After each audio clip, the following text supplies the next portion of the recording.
Indian recipes 1K. இன்னைக்கு நம்ம செம்ம இன்ட்ரஸ்டிங்கான ரெசிபி தான் பார்க்க போறோம். ஆலூக்கி டிக்கி. இது வந்து எல்லாருக்கும் பிடிக்கும். இது ரொம்ப ஈஸியா சிம்பிளா எப்படி பண்ணலாம் அப்படிங்கறத நம்ம பார்க்கலாம். இந்த ஆலூக்கி டிக்கி பண்றதுல சில டிப்ஸ் அண்ட் ட்ரிக்ஸ் வந்து இந்த வீடியோல இருக்கு. நீங்க ஸ்கிப் பண்ணாம பாருங்க. நான் என்ன பண்ணிருக்கேன்னா ஒரு 4 ஆலு மீடியம் சைஸ்ட் ஆலுவை நான் வந்து வேக வச்சு பீல் பண்ணிட்டு கிரேட் பண்ணிருக்கேன். இப்போ இதுல நான் என்னெல்லாம் போட போறேன் அப்படின்னா மஞ்சப்பொடி, 1/4 டீஸ்பூன் ஆம்ச்சூர் பவுடர், பெருங்காயப்பொடி, கசூரி மேத்தி, 1 டேபிள்ஸ்பூன் காரப்பொடி, 1 டேபிள்ஸ்பூன் தனியா பொடி இதெல்லாம் சேர்த்து போட்டுடலாம். அப்புறம் ஒரு 2 டேபிள்ஸ்பூன் அளவுக்கு கொத்தமல்லி தழை சேர்த்துடலாம். இது வந்து இஞ்சி கிரேட் பண்ணி வச்சிருக்கேன். இந்த இஞ்சியோட ஃப்ளேவர் ரொம்ப நல்லா இருக்கும். அதே மாதிரி பிளாக் சால்ட் ஒரு 1/4 டீஸ்பூன் சேர்த்துக்கிறேன். இது இல்லை அப்படின்னாக்கா நோ ப்ராப்ளம், நம்ம ரெகுலர் சால்ட் சேர்த்துக்கலாம். இந்த பிளாக் சால்ட் சேர்த்ததுனால நான் இதுக்கு ஏற்ற மாதிரி நான் இந்த ரெகுலர் சால்ட்டை சேர்த்துக்கிறேன். இது வந்து ரைஸ் ஆட்டா, அதாவது அரிசி மாவு நான் வந்து ஒரு 2 டேபிள் ஸ்பூன்ஸ் எடுத்து வச்சுருக்கேன். இந்த ரைஸ் ஆட்டா வேணும்னா அப்புறமா சேர்த்துக்கலாம் நம்ம. இது என்னதுன்னா நம்ம மக்கா இருக்கு இல்லையா, அதாவது கார்ன், அந்த கார்ன் ஃப்ளேக்ஸை நான் மிக்சியில் போட்டு கிரைண்ட் பண்ணி பொடிச்சு வச்சிருக்கேன். அவ்வளோதான். இதை நம்ம தேவையான அளவுக்கு சேர்த்துக்கலாம். வேணும்னா அப்புறமா இன்னும் கொஞ்சம் பார்த்துட்டு சேர்த்துக்கலாம். இப்போ இது எல்லாத்தையுமே நல்லா மிக்ஸ் பண்ணிடணும். மக்கா போஹா இல்லை கிடைக்கல அப்படின்னா நோ இஷ்யூஸ், ரவை இருக்கு இல்லையா அதை நீங்கள் சேர்த்துக்கோங்க. இல்லை அந்த அரிசி மாவு வந்து சேர்த்துட்டு இருக்கோம் இல்லையா 2 டேபிள் ஸ்பூன், அண்ட் இந்த ஆரோரூட் அப்படின்னு ஒன்று கிடைக்கும், அது 2 டேபிள் ஸ்பூன் சேர்த்துக்கோங்க. ஆரோரூட் கிடைக்கலையா பிரச்சனை இல்லை, அரிசி மாவே 4 டேபிள் ஸ்பூன் சேர்த்துக்கோங்க.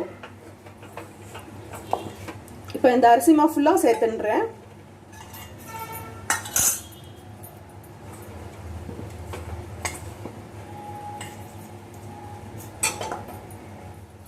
ஆலு டிக்கியோட ஸ்டஃப் ரெடி ஆயிடுது. இதை நம்ம சின்ன சின்ன பேடா மாதிரி தட்டி எடுத்து வச்சுக்கலாம் ரெடியா.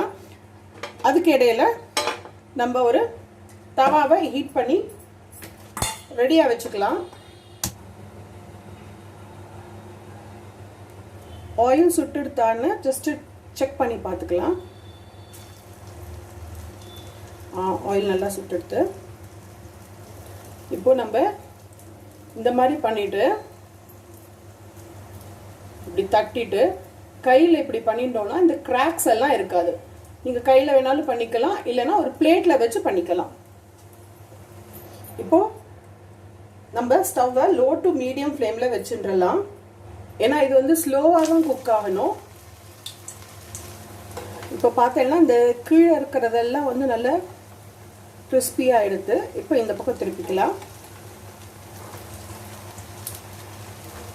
வாவ், இந்த டிக்கியோட கலரே ஃபேண்டாஸ்டிக்காக வந்திருக்கு பாருங்க. இந்த மாதிரி டிக்கி பண்ணிட்டு பார்க்கலாம். நம்மளோட ஆலு டிக்கி ரெடி. இந்த ஆலு டிக்கி செய்யறதே சில விஷயங்கள் நம்ம கவனத்தில் என்ன வச்சுக்கணும் அப்படின்னாக்கா, இந்த நம்ம எந்த டைம் நமக்கு ஆலு டிக்கி தேவைப்படுமோ அதுக்கு ஒரு 2-3 hours முன்னாடியே ஆலுவை வேக வச்சு எடுத்துட்டோம்னா அது நல்லா ஆறி இருக்கும்.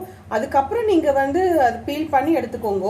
ஆனால் குக்கரில் வேக வச்சு எடுத்துட்டு அப்படியே வச்சிடாதீங்க, அந்த தண்ணி எல்லாம் அது உள்ளே அப்சார்ப் ஆகிடும். அப்போ மாய்ஸ்சர் கண்டென்ட் ஜாஸ்தி இருக்கும் ஆலுவில். அப்போ உங்களுக்கு வந்து அந்த டிக்கி ஃப்ரை பண்ணி எடுக்கிறதே நல்லா அலந்து போகிற மாதிரி ஆகிடும். நீங்கள் என்ன பண்ணுங்க, குக்கரில் வேக வச்சு எடுத்த பின்ன உடனே அந்த குக்கர்லேருந்து ஆலுவை ரிமூவ் பண்ணிவிட்டு முடிஞ்சால் பீல் பண்ணுங்க, இல்லைன்னா நல்லா அப்படியே வச்சு ஆற வச்சுட்டு ஃப்ரிட்ஜில் வச்சுடுங்க. ஃப்ரிட்ஜில் வச்ச பின்ன நீங்கள் எப்போ செய்ய போகிறீங்களோ அப்போ நீங்கள் அந்த எடுத்துட்டு பீல் பண்ணி எடுத்துக்கோங்க. அதுக்கப்புறம் இந்த கார்ன்ஃப்ளேக்ஸ் இருக்கு இல்லையா, அது கிடைக்கலன்னா நோ இஷ்யூஸ், அந்த கார்ன்ஃப்ளேக்ஸ் தான் போடணுங்கிறது இல்லை, நீங்கள் ரவை கூட சேர்த்துக்கலாம். இந்த கார்ன்ஃப்ளேக்ஸ் போட்டிருக்கோம் இல்லையா பொடிச்சு, அது ரைஸ் ஆட்டா, இதோட பர்பஸ் என்னன்னா நமக்கு வந்து கிறிஸ்பியாக கிடைச்சிருக்கு. சுட சுட இருக்கு, சவுண்டு கேட்கறதா உங்களுக்கு? இந்த மாதிரி நமக்கு கிறிஸ்பியாக கிடைக்கும். இதோட ஒரு கிரீன் சட்னி இல்லைனா வந்து ஒரு சாஸ் எது வேணாலும் வந்து சூப்பராக இருக்கும். இது வந்து ஆல் டைம் ஃபேவரட் தான் இது எல்லாருக்குமே. ஸோ இது வந்து எவ்வளோ ஈஸியாக பண்ணிட்டோம் பார்த்தீங்களா. நீங்கள் இந்த சின்ன சின்ன டிப்ஸ் அண்ட் ட்ரிக்ஸை மாத்திரம் நீங்கள் ஃபாலோ பண்ணினீங்கன்னா இது வந்து ஃபுல் ப்ரூஃப் மெத்தட். வந்து ரொம்ப டேஸ்டியாக கிடைக்கும். இதில் உங்களுக்கு வேணும்னா garam masala, ginger garlic paste நீங்கள் ஆட் பண்ணிக்கலாம். இன்றைக்கி நான் அது ரெண்டுத்தையும் சேர்க்கலை. ஸோ இந்த மாதிரி ஈஸி அண்ட் இன்ட்ரெஸ்டிங் ரெசிபீஸ் நம்ம சேனலில் நிறைய இருக்குது. Stay tune for more easy recipes. Thank you for வாட்சிங். பை பாய்.